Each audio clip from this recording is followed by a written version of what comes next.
Hey, what's up everybody? Today I want to make a video specifically about all the inbox emails that you guys send me through YouTube.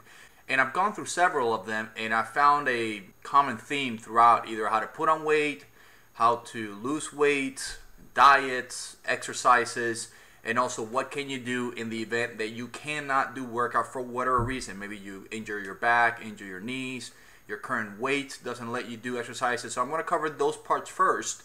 And then I want to tell you guys some ideas, because I've also gotten a lot of emails pertaining to professions that actually are good for you. And I'm going to give you some hints as to the ones that are probably going to give you the better yield if you're just looking for money. So I'll give you tips on that as well.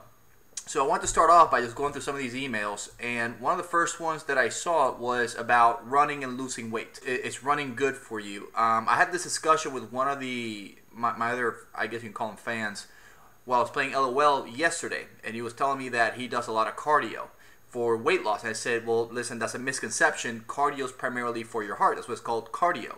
It's cardiovascular exercise to help you out with your blood flow, with your heart, gives you a healthy heart. Now, for you to actually have that as a weight loss, you're going to have to run a ridiculous amount of miles. I believe that you have to run something like 7 miles per run that you go out to actually do burning of calories. But it does help your body to do cardio with your muscle stamina. Your body learns how to deal better with lactic acid. It also obviously builds muscle stamina. And obviously it makes sure that your heart is healthy. Now, what you want to do if you're really looking to lose weight is you have to build muscles. Chances are that underneath your body fat percentage, whatever it might be, you have a muscular physique. The thing is that because you have this layer of fat currently covering it, you can't see it. But you always do have muscles underneath that. Now, whether it's defined or not, it's just defined on, it's based on your body fat percentage. Now, how do you go about losing weight? Losing weight, the very first thing that you have to start off with, and I've mentioned this in other videos before, is you have to start with your diet. Even before that, you have to have the proper mindset, because you have to understand that this is going to be hard work. And sometimes it's not going to be fun. It's going to suck. You're going to want to quit. So I suggest that you also get a training buddy to go work out with. So the first thing you want to do is change your diet. I also discussed in another video the sequence in which your body goes from burning sugars to burning fat to then burning muscle. Now, for those of you that are not eating very healthy, the first thing you want to do pertaining to your diet is to cut out all sugars.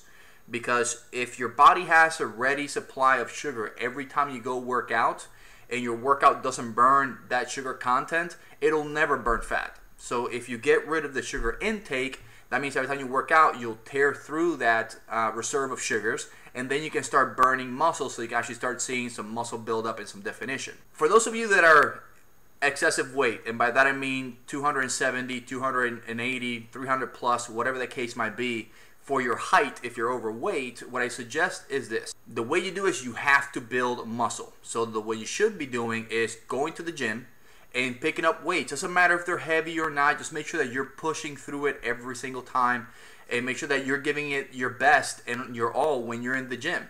Because what happens is that as you build muscles, your muscles require to be fed. Now, you feed them obviously through your caloric intake and your proteins, but also your muscles consume fat. That's why the more muscles you have, the less fat you have, because your muscles are constantly consuming those fat reserves that are in your body. So that's why you see these gigantic guys that have like 2% body fat or maybe even less, is because their muscles have been consuming all the body fat that they have. Plus they eat extremely clean, meaning that they don't eat anything with sugar, burned, deep fried. They don't consume anything with high sodium, because that obviously makes you retain water, etc. For those of you that want to put on weight, then what you have to do is the opposite. And if you guys need me to give you the list once again that I provided in the previous video, which shows basically my diet of what I have as far as the foods are concerned, I can either post it back up or just go back to the video that I actually showed it on, and you'll see the entire list of the foods, the carbs, and the veggies that you should be doing, and obviously the proportions of it and the frequency. For those of you that are wanting to put on weight, then here's what you have to do. Depending on your body type, for example, if you're a thin person that you don't retain any kind of body fat, it doesn't matter what you eat. You just got to make sure that you eat a lot, and then you have to definitely work out. I was skinny probably until I went to college. I think that when I went to college, I was probably weighing about 155 pounds, maybe 160. and I was 6'4", so I was incredibly skinny. but with the accessibility to food that we had because of the dorms during my university years, I was able to eat a lot and go to the gym. So that's what you have to do. You have to have a mixture of a heavy workout and also a high consumption of caloric intake. So what are some of the foods that you could be consuming or you should be consuming as an individual that wants to put on weight? It really, like I said, makes almost no difference so long as you're doing exercise. But what you want to do is you want to consume very large meals every time that you can possibly do it. Don't wait until you're hungry. Eat when you have space in your stomach to eat, and you want to keep doing that throughout the entire day. And you want to have, like I said, as high as caloric intake as possible. So eat very frequently, eat as big as you can. If you want to take some kind of a weight gainer or protein, I also recommend it. Obviously, take also some vitamins. I take mine here. I take twice a day, take a vitamin. If for some reason you're not in the mood for it because you're, going through some problems, you're depressed, you don't feel the energy for it, you're not happy enough, then let me suggest that you go to the pharmacy and you pick up a natural supplement which is called 5-HTP. It stands for hydrotryptophan. And what that is, it actually, your serotonin, which is what basically mitigates your level of happiness, is the chemical that's in your brain that basically regulates that, it replenishes it. And so you can pick this up. Any local pharmacy, you can go to CVS, you can go to Walgreens. I believe even Walmart carries it if you have one near your house. Pick up a bottle of it before you go to bed. Take 2 pills, which I think is the recommended dose, 2 pills per day.